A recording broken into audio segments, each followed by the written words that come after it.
Hello and welcome to this video on probability distributions in R. In statistics, we come across various distributions, both discrete and continuous. In R, we have all these distributions and more to help us address statistical problems. Say, you want to find the probability of getting an odd number at the throw of a die. How do we do that in R? Or you want to generate 1000 random numbers that follow normal distribution with mean 5 and variance 10. These are some of the problems that we try to solve in this video using some functions in R. R has 4 simple functions that help us tackle distributions. They are R distribution, D distribution, P distribution, and Q distribution. The distribution over here is basically going to change depending upon what distribution are we talking about. Alright. So R distribution helps us generate random numbers from a particular distribution. D distribution helps us calculate the probabilities from that distribution. P distribution helps us calculate the cumulative probability. And finally, Q distribution helps us generate quantiles from that distribution. Fine. So R stands for random, D is for probability, that is your PDF, C is for cumulative probability, that is CDF, and Q is for quantiles. We will be using these 4 simple functions across various distributions to solve statistical problems. Fine. The first distribution that we will look at is known as the binomial distribution, which has 2 parameters, n and p. N and p. Let us try and generate 100 random numbers that follow a binomial distribution where n is 20 and p is 0.2. So we put n equal to 20 and p equal to 0.2. ABC is the variable in which we will generate 100 random numbers following the binomial distribution. So the function that we will use is R, which was for random numbers, followed by the distribution name binom. R binom is the function that helps us generate random numbers from the binomial distribution. So R binom, first argument is 100, where we are allocating, or we are telling R the number of random numbers we want to generate, followed by n, which is the first parameter, and p, the probability of success. So the first argument is the number of random numbers you want to generate, second argument is n, and the third argument is p. Once we execute this command, you can see ABC has been created in R, which has 100 values, and let us see the series of values that are there. You can see 4, 5, 4, 4, 3, 4, 3, 3, 8, 6. It is completely random. And we can do that again. See, I execute the command again, and again when we see ABC, you can see the series of values that we have generated the second time is completely different from the series of values that we had generated the first time. Let us now calculate the probability of getting 5 successes in such a distribution, that is P of x equal to 5. For that we will use the function starting with D binom. D binom, where the first argument is the number of successes that we want, that is the probability for which we are calculating, followed by n and p, See, the moment we execute the command, we get a probability of 17.45595%. That is the probability of having 5 successes from a binomial distribution with parameters n equal to 20 and p equal to 0.2. Next up, what is the probability of getting 6 or less than 6 successes? Probability of getting 6 or less than 6 successes. For this, we will use the p binom function, since it is the CDF that we want. We want the cumulative probability. So p binom, the first argument is 6, followed by n and p.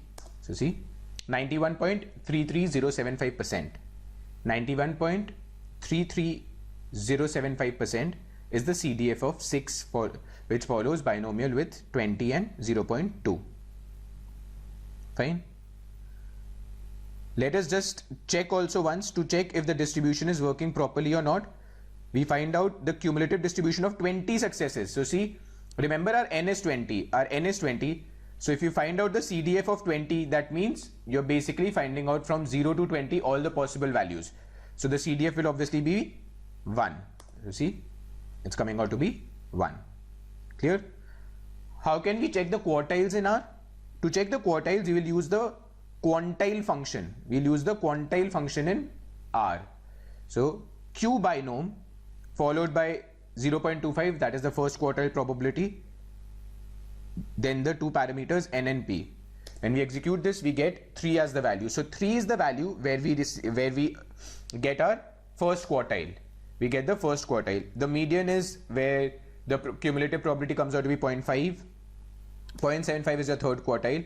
And we can string all these probabilities together in one through a combination of, and then when we execute this command, we can get all of them together. So 0 is the value corresponding to 0 probability, 3 is the value corresponding to 25%, 4 is the value corresponding to 50%, 5 is the value corresponding to 75%. Clear?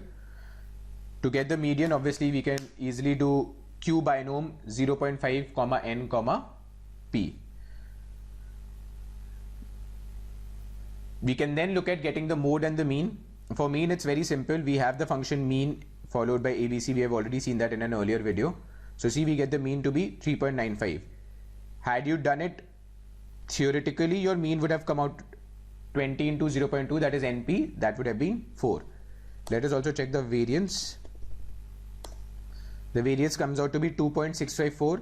Theoretically, your variance would have been NPQ, which is nothing but 20 into 0.2 into 0.8. This would have been 3.2. 3.2. Clear? Let us now try to see how will we get the mode, because see, there is no direct function of getting a mode in R. So we will have to go and do that in a roundabout way. So what is mode? Mode is basically that value where the probability will be the highest. Probability will be the highest. So what we'll do is that we use the D binom function to generate the probabilities for all the possible successes right from 0 to n. Right from 0 to n. We take the range of all successes possible in a binomial distribution and then we execute this command. So you see this? The first value corresponds to 0 success. Second value corresponds to 1 success. Third is for 2 successes. Fourth is for 3 successes, and so on and so forth. Now obviously this becomes slightly difficult to comprehend like this. Thus we want to convert this into a data frame where the first column will have the number of successes and the second column will have the probability of success. Clear? So we use the function data.frame where our first variable is x. We are putting it as 0 to n, and the second variable is, say we put it as probability equal to D binom. Now when we execute this, you see we get D as the new data frame which has 21 observations and 2 variables in it. See, we get 0 success, 1 success, 2 success and the corresponding probability. So obviously the maximum probability here will correspond to the mode of the distribution. Clear? Let us move ahead. Let us check the shape. Let us check the shape of the graph, shape of the ABC vector generated. So what we do is we use the plot function.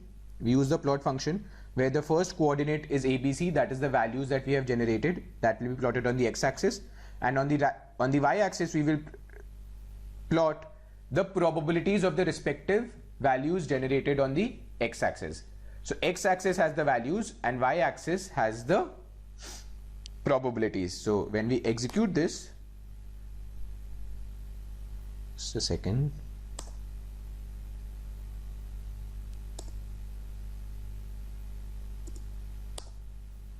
There you go.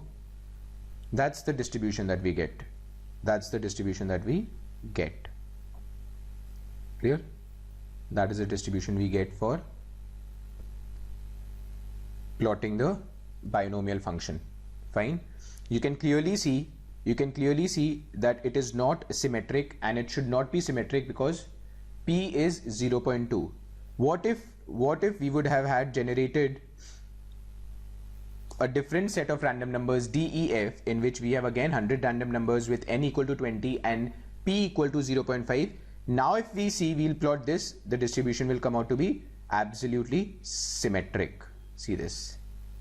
Clear? So this is how we can use certain functions in R to tackle binomial distributions. Let us go through certain sums that we have. So the first example that I look at here is, say we have a box of 20 balls with numbers 1 to 20 written on them. We pick a ball randomly out of it. What is the probability that 1, the number is even, and 2, that the number is greater than 20? So these are two separate cases that we will try to solve. So we have a box with 20 balls. Each ball has a digit 1 to 20 on it. Clear? We will pick a ball randomly, and then we have to find out the probability that the randomly picked up ball has an even number written on it, and the second case is the randomly picked up ball has a number greater than 18 on it. Clear? The first case is what? The first case is where we will have values such as 2, 4, 6, 8, 10, 12, 14, 16, 18 and 20. These are the values that will be treated as treated as even. Clear? So as you can see that there are 10 of them. So any of these is going to be considered as a success. So 10 out of the possible 20. So the probability of success is 0.5. P becomes 0.5. You're picking it up just once, and you want the probability of success at that point in time. So when you execute this, one success in one trial, probability is 0.5. So definitely your answer is going to be 0.5. Second up was the number is greater than 18. So what are the numbers greater than 18? Values of 19 and 20 only. So 2 out of 20. 2 out of 20 is the probability that you will achieve a success. So here again, one success out of one trial with a probability 2 out of 20 will be nothing but again 0.1. Clear? Clear? Let us look at another example. We have been given n is equal to 5. N is equal to 5. Probability of one success is 0.4096. 0.4096. And probability of two successes is given to us at 0.2048, and we have to find P. We have to find P. Clear? So this is not something that is very straightforward. So let us break it down slowly and then look at how to go about finding P over here. We create a vector P. We create a vector P by using the sequence function. We have already seen the sequence function earlier, where the first argument is from what number to what number do we want the values to be, and the third argument is by what magnitude should the step size keep increasing from the lowest to the highest number. So when I execute this, you can see here that P has values 0.0, 0.01, 0.2, 0.03, 0.04, 0.05 and so on till 1. Alright, clear? Now we will use the sapply function. We have already seen how we use the sapply function and what the sapply function does. So the first argument is P. Why do we need P? Because we are telling R that we want to use all these values of P, in the following function in the sapply function. And what is the function that we are going to use? The function that we are going to use will have P as the variable, and the function that we will use is D binom, where we want one success where n is equal to 5 and P is not known to us currently. Clear? So what the sapply function will effectively do is that it will give us the probability of one success out of 5 trials, the probability of one success out of 5 trials at all these P's. At all these P's, it will give us the probability of one success exactly with n equal to 5 at all these P's. So definitely the place where we will get the probability equal to 0.4096 is the place where P is the desired output. Clear? So I execute this. You can see when I look at prob 1, you can see these are the probabilities. These are the probabilities. These are the various probabilities of one success with n equal to 5 and p going from 0 to 1 at the steps of 0.01. So when p is 0, probability of one success is 0. When p is 0.01, the probability of success is 0.048. When p is equal to 0.02, probability of success is 0.0922, and so on and so forth. Clear? Let us again, it becomes difficult for us to understand it from here, so we will again convert this into a data frame where our first column will be the p's and the second column will be the probability of one success for the corresponding p. Clear? Now if you see the data frame that we have created, you can see p is 0, 0.01, 0.02, 0.03, 0.04, and these are the probabilities of one success. As I go down, I can see here that this is the value that we were looking at. The probability of one success to be 0.4096 is corresponding to p being 0.20. Now obviously this is not the most efficient way of finding out by going and scrolling down and finding out where is 0.4096. Instead what we can do is we can use the dplyr package and filter out the value from there. So first we activate the dplyr package, and now we use the filter function where we first pass the data frame, then we say that for this variable in the data frame, filter out those rows where the value is 0.4096. Now just see,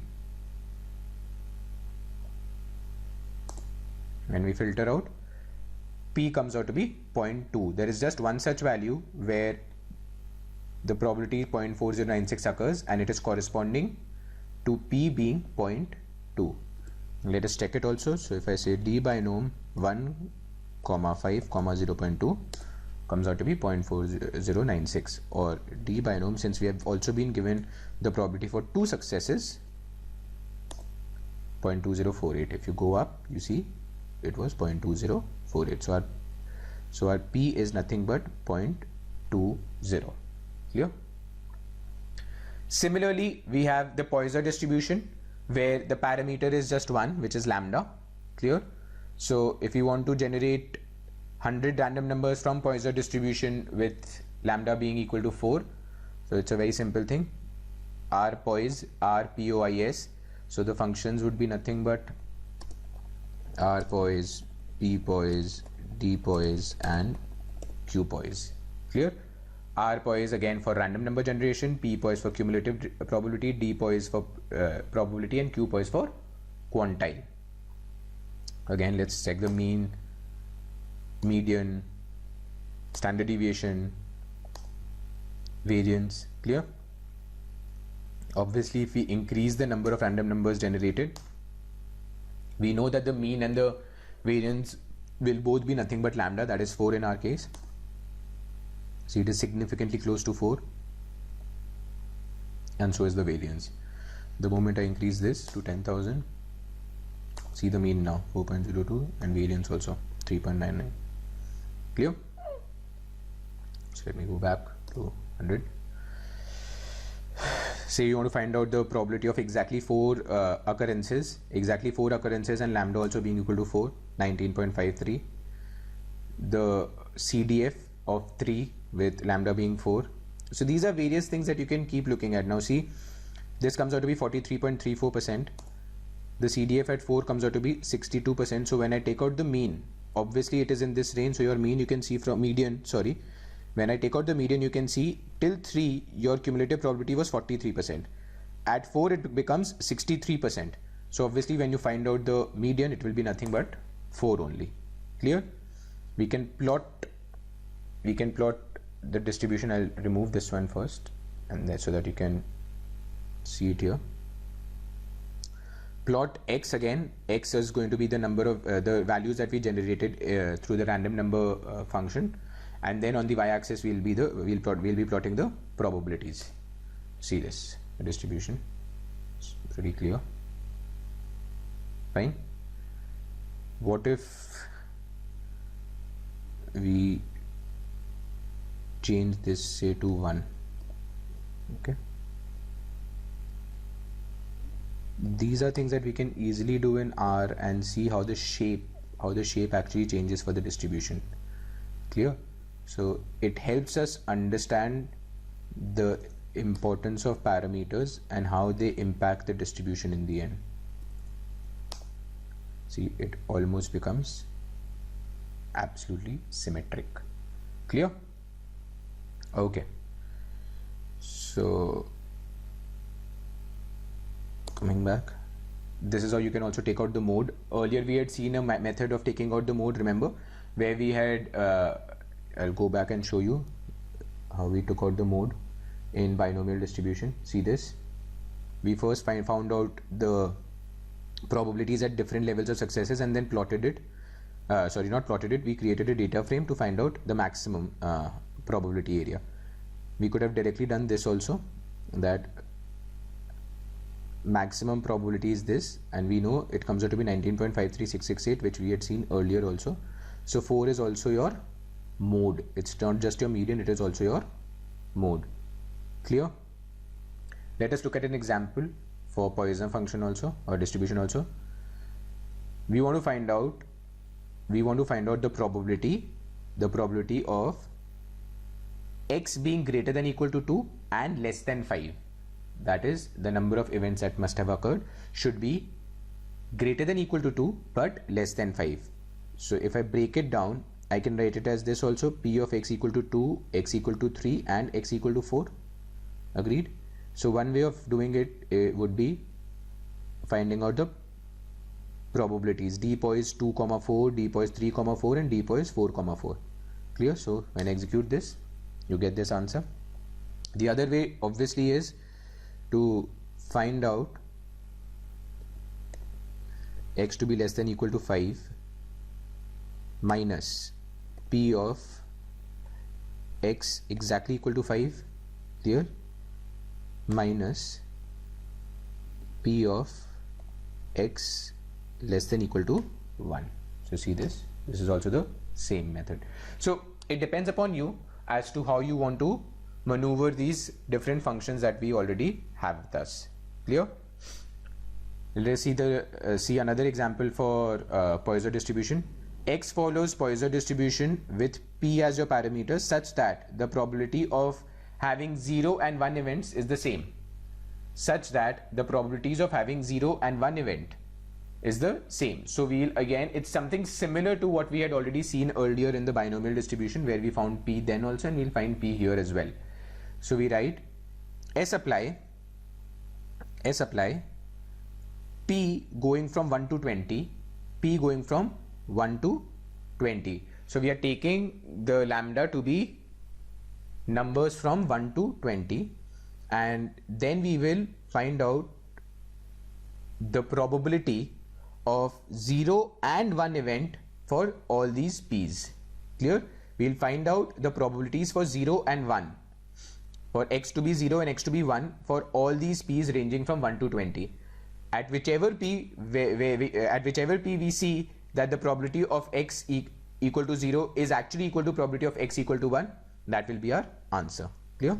So when I execute this, you can see that the first one itself is where the probability of x and 1, probability of x equal to 0 and probability of x equal to 1 are the same. So this means that our answer to the question is that p is equal to 1. Let us check it also. T poise 0, 1 gives you 0.368794, and D poise 1 event with 1 lambda also gives us the same probability. Clear? Some more distributions and functions that we have under the discrete distributions belt are for geometric distribution, negative binomial distribution, hypergeometric distribution, uniform distribution, and so on and so forth. Fine. Let us now look at normal distribution. In normal distribution, we have two parameters, the mean and the standard deviation. Please make note that it is the standard deviation and not the variance that R wants us to input. Clear? So here we have put in R norm, that is generating random numbers from the normal distribution. How many? 100. Mean is 0 and standard deviation is 1. Clear? Okay. What if we write just R norm and we do not actually explicitly mention the mean and standard deviation? So by default, R will take the mean to be 0 and standard deviation to be 1. Thus, it will generate random numbers from standard normal. Clear?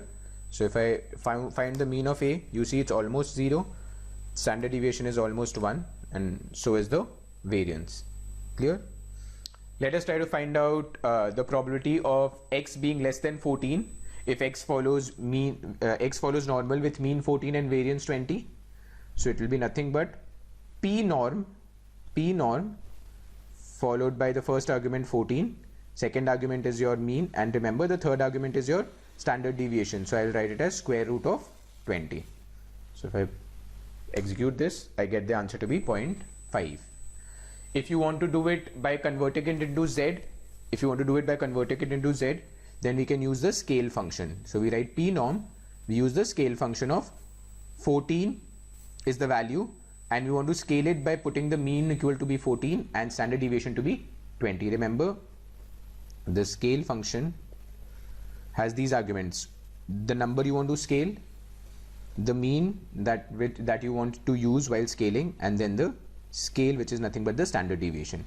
So we want to scale the number 14 with mean 14 and standard deviation 20. So if we execute this, again, see, in p norm I have given just the first argument, I have not given the second and third arguments. So if I am not given the second and third arguments, it will by default consider them to be 0 and 1. Clear? So we get the same output, same result as we did earlier. Similarly, in continuous distributions also, we have various distributions that are covered in R, such as the gamma distribution, exponential distribution, then we have chi-square, we have beta, we have again normal, log normal distribution, T distribution, F distribution. All these distributions are a part of R, where we have again these four important functions known as the R distribution, D distribution, P distribution and Q distribution. Clear? We have it for Weibull as well. If you want to check, as we know that chi-square distribution with 1 degree of freedom follows standard chi-square distribution with 1 degrees of freedom is the same as standard normal distribution with mean 0 and variance 1. So if I find out the probability of 1 from chi-square distribution with degrees of freedom 1, that should be equal to the probability of finding the probability 1 with standard normal distribution. Clear? Clear?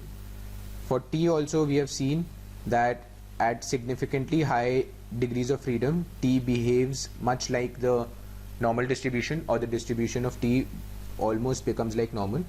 So let us say we generate some random numbers using the T distribution with degrees of freedom 10, and we plot it. You can see it here, the plot. Clear? At the same time, we generate 1000 random numbers from the standard normal distribution, and we plot them as well on it. Now when I zoom it, you can see both the distributions. You can see that the normal distribution has significantly thinner tails and T distribution has fatter tails. Normal distribution is slightly more peaked than the T distribution with 10 degrees of freedom. What if I increase the degrees of freedom here? Say I increase it to 50 and I increase it to 50 again. So we have plotted, and again I plot this on this. So now when you see this, you will see now that they are almost overlapping each other. That is why in statistics, if it is greater than 30, the degrees of freedom is greater than 30 for T, we can approximate it using the standard normal function or distribution. Clear? So this is it on probability distributions for us from now. Thank you very much.